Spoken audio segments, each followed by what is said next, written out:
डेरा बाबा नानक के नाल रावी दरिया के पार रहिंदे लोकां ते किसानां लई अज दा दिन काफ़ी खुशी वाला है ते इतिहासक है, क्योंकि डेरा बाबा नानक के कसोवाल पुल नूं अज लोकां दे लई रस्मी तौर पर खोल दिता गया है। देश के रक्षा मंत्री राजनाथ सिंह वालों अज देश भर में 44 नवे पुलों का उद्घाटन वर्चुअल मीटिंग के राही किया गया है। इस विच डेरा बाबा नानक का यह पुल भी शामिल है।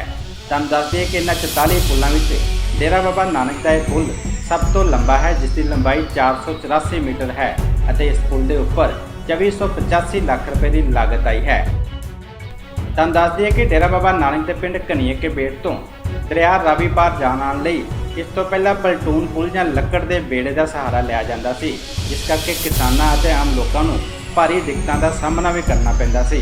इत्थों तक कि BSF के जवानों को भी भारत पाकिस्तान सरहद से अपनी ड्यूटी निभाने लई लकड़ के बेड़े जां अपनियां किश्तियां के राही ही दरिया आर पार करना पैंदा सी। पर हुण पक्का पुल बनने करके आम लोगों के नाल BSF के जवानों को भी अज वड्डी राहत मिली है। रक्षा मंत्री राजनाथ सिंह वाले इस पुल के रस्मी उद्घाटन तो बाद गुरदासपुर के ADC तजिंदरपाल सिंह संधू और BSF के अधिकारी अमिताभ मिश्रा वालों इस पुल को रस्मी तौर पर लोगों लिए खोल दिता गया है।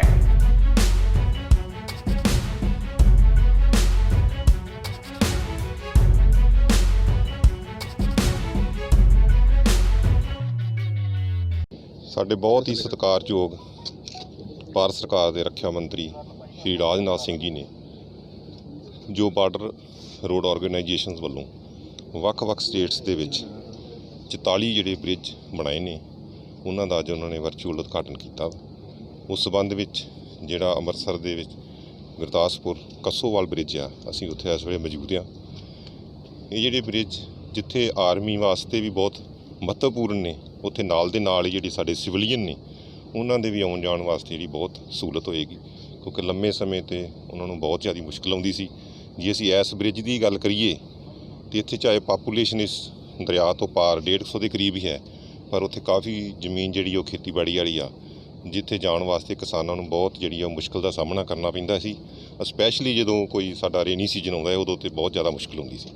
इस ब्रिज के नाल उन्होंने जिहड़ा बहुत ज़्यादा फायदा होगा, वो अपनियां फसलां अपनी जमीनों की देखभाल कर सकते हैं तो उन्होंने जी आमदनी च भी जिहड़ा चोखा वाधा होना। जहाँ तक इस ब्रिज का सवाल है, आपको ऐतिहासिक रूप से पता है कि यहाँ पर 2 बार 1965 और 1971 में लड़ाई हुई।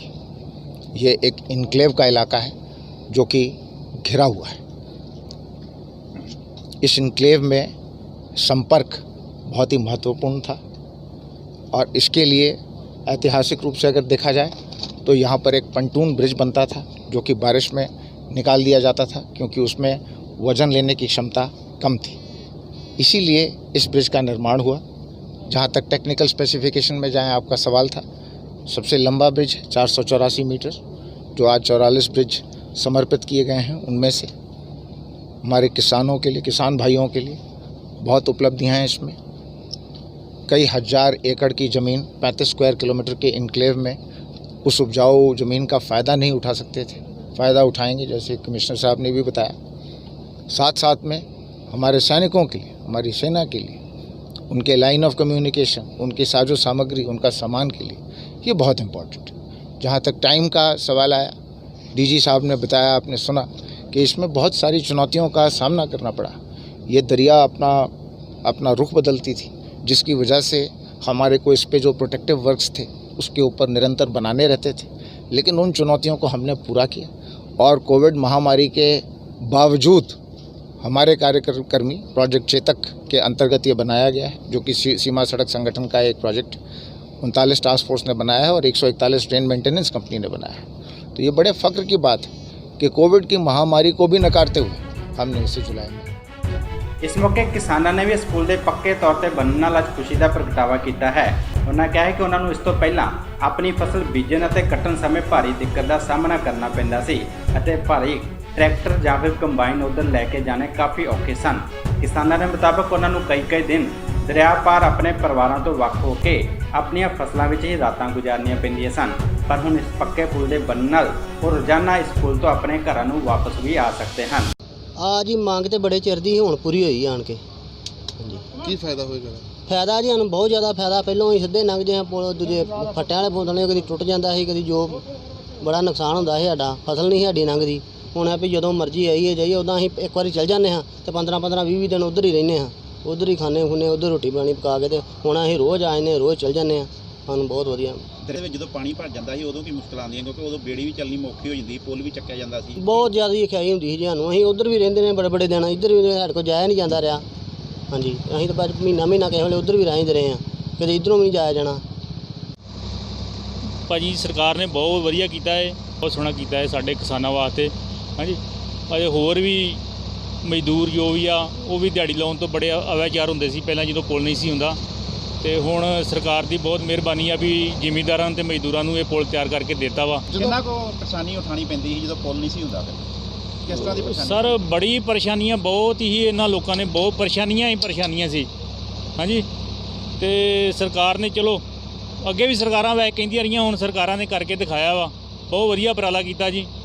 ਤੇ ਇਹ ਆ ਵੀ ਮਤਲਬ ਕਿਸਾਨਾਂ ਦੀ ਤੇ ਮਜ਼ਦੂਰਾਂ ਦੀ ਮਤਲਬ ਇਹ ਕਸ਼ਟ ਘਟਿਆ ਗਿਆ ਵਾ। ਹੁਣ ਕਿੰਨੀ ਕੁ ਜ਼ਮੀਨ ਪਾਰ ਪੈਂਦੀ ਹੋਏਗੀ ਅਨੁਮਾਨ ਲਗਾਇਆ ਇਹ ਜਾਵੇ? ਸਰ ਕੋਈ 4000 ਏਕੜ ਤੋਂ ਵੱਧ ਹੀ ਜ਼ਮੀਨ ਹੋਏਗੀ। ਕੀ ਨਾਮ ਹੈ ਜੀ ਆਪਣਾ? ਬਲਜੀਤ ਸਿੰਘ ਸਰ। ਬਲਜੀਤ ਸਿੰਘ ਜੀ, ਇਹ ਜਿਹੜਾ ਅੱਜ ਪੁਲ ਨਵਾਂ ਬਣ ਕੇ ਤਿਆਰ ਹੋਇਆ, ਕਦੋਂ ਦੀ ਇਹ ਲੋਕਾਂ ਦੀ ਮੰਗ ਸੀ ਤੇ ਕਿੰਨਾ ਕੁ ਫਾਇਦਾ ਪਹੁੰਚੂਗਾ ਲੋਕਾਂ ਨੂੰ? ਸਰ ਮੰਗ ਤੇ ਬਹੁਤ ਸਮੇਂ ਦੀ ਪਹਿਲਾਂ ਦੀ ਤੇ ਬੜਾ ਵਧੀਆ ਦਾ ਕੰਮ ਮੰਨ ਲਓ ਫਾਇਦਾ ਇਹਦਾ।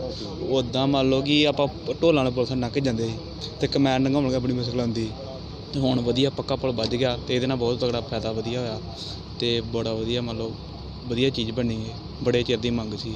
ਪੁਲ ਤੋਂ ਪਹਿਲਾਂ ਕੀ ਨੁਕਸਾਨ ਉਠਾਉਣੇ ਪੈਂਦੇ ਸੀ ਤੁਹਾਨੂੰ ਰੋਜ਼ਮਰ੍ਹਾ ਜ਼ਿੰਦਗੀ ਦੇ ਵਿੱਚ ਆਉਣ ਜਾਣ 'ਚ? ਹਾਂਜੀ, ਇਹ ਜਿਹੜੀ ਇੱਕ ਵਾਰੀ ਕਮੈਨ ਮੰਨ ਲਓ ਕਿ ਲੰਘ ਜਾਂਦੀ ਪਾਰ, ਉਹਨੂੰ ਮੰਨ ਲਓ ਉੱਧਰ ਹੀ ਸਾਰਾ ਸੀਜ਼ਨ ਮੰਨ ਲਓ ਉੱਧਰ ਰਹਿਣਾ ਪੈਂਦਾ। ਹੁਣ ਮੰਨ ਲਓ ਰੋਜ਼ ਆਈਦਾ ਕੋਈ ਬਹੁਤ ਵਧੀਆ ਫਾਇਦਾ ਪੁਲ ਦਾ ਮੰਨ ਲਓ।